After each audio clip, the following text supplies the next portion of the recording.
I think you have more extremists in UK than you have in the Middle East. Really?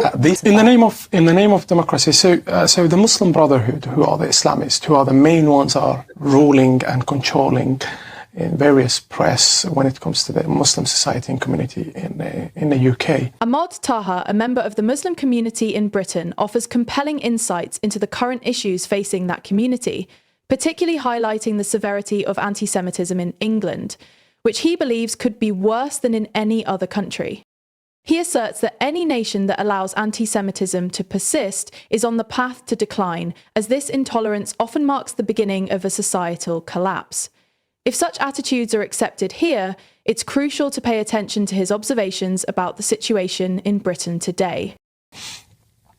They control the whole narrative, and the Muslim Brotherhood and the Islamists are the radical Islamists. They are the Islamists, and they use the freedom of speech in a manner where they will be anti-Semite in the name of freedom of speech. I absolutely stand against that, because I think anti-Semitism is not an opinion, it's a crime, and a crime against humanity. And once you allow that, on the 7th of October, for example, when it happened, the genocide against the Israelis, what I saw and what we witnessed is the fact that some Islamists all the way from here in Small Heath, in Al Amrak, in Birmingham, and other areas. Ahmad Taha's insights into the state of the Muslim community in Britain illuminate critical issues surrounding extremism and anti-Semitism.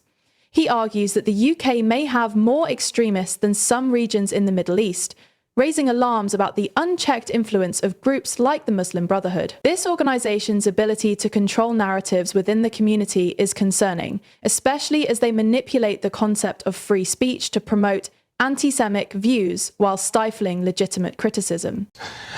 We saw their voices. It was pro-Hamas. Yes. And Hamas, as a force which carried that genocide in Gaza and also in Israel, it's actually the armed forces of the Muslim Brotherhood. Muslim Brotherhood in my country, for example, UAE, where Muslim, where Arab, is banned, but however is not banned in the United Kingdom. So it should be banned?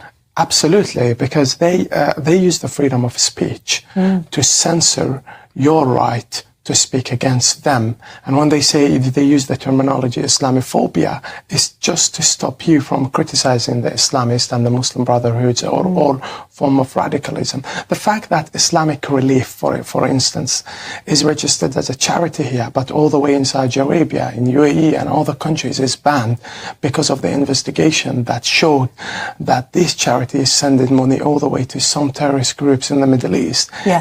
Taha emphasises that allowing anti-Semitism to flourish is a direct threat to societal cohesion and can lead to a country's downfall. He points out that in places like Birmingham, certain councils, influenced by the Muslim Brotherhood, selectively provide resources to specific community members, thereby fostering division. Lives harmoniously with British people, they're the ones who are calling out the extremists in their midst. Where do you stand on things? You will have heard about the story of the Batley school teacher who taught a history lesson about Muhammad and used a depiction of Muhammad in a cartoon. He's gone into hiding. Another school child dropped a Quran. Suddenly he was rounded on by members of the Muslim community in that area and forced to publicly repent. This is the line where we shouldn't, the diversity is accepted, but in the same time we shouldn't harm anybody's religion. In the same time, what you have in here is Islamist Muslim Brotherhood, and they control the narrative in various stuff. For example, the grooming when it happened of the children and all that, and the raping of children in Britain because of certain members of the Muslim society. Why didn't we have a protest as much as we had it for Gaza in the street and raising their pictures and asking the justice to bring them back into prison at least, or at least put the trial back and so on? Why didn't we have that? That's because you have the Muslim Brotherhoods who are the party that organize this protest and controls the community when to go out and not to go out, and it controls everything. When you have illegal immigrants coming all the way to Britain, for example, the Muslim Brotherhood all the way in Al Amrak, all the way in Small Heath, all the way in Birmingham, in Sheffield, what they do, they actually bring them lawyers, change the cases. They literally work on changing their cases where it fits the Home Office that they're going to guarantee them citizenship or a refugee status. And what they do after these guys become a citizen, they become loyal to the person that helped them to get the citizenship. And then what happens if they become a member of the council, or they become a member of the parliament, or they become an activist or a journalist, they're loyal to the ideology of the Muslim Brotherhood. The only reason they are not being stopped is that the leaders are not true leaders. They are scared of the Muslim Brotherhood and are pacifists. We all see what's going on now.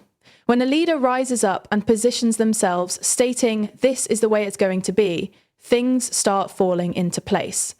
That's exactly what needs to happen in Europe. The problem is that it may simply be too late. In conclusion, Taha's commentary serves as a wake-up call for both policymakers and the public.